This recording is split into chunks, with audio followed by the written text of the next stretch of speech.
Today we celebrate St. Anselm of Canterbury. Indifferent toward religion as a young man, Anselm became one of the Church's greatest theologians and leaders.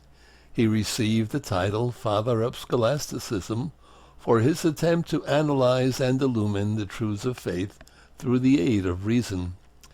At 15, Anselm wanted to enter a monastery, but was refused acceptance because of his father's opposition.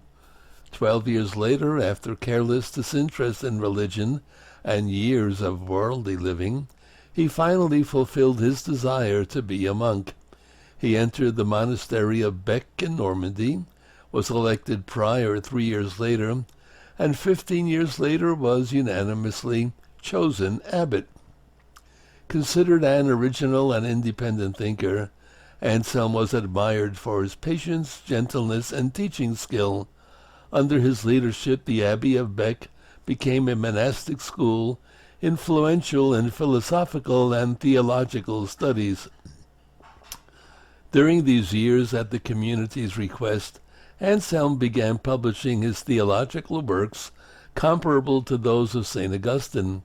His best-known work is the book Cur Deus Homo, Why God Became Man.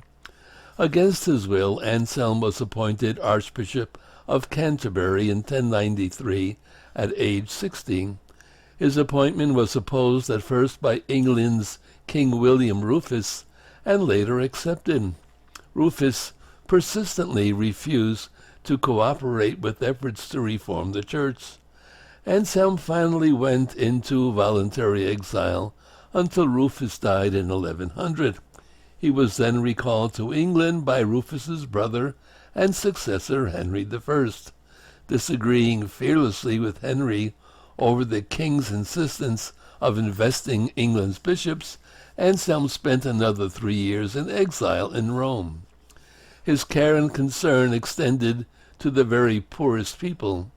Opposing the slave trade, Anselm obtained from the National Council at Westminster the passage of a resolution prohibiting the sale of human beings.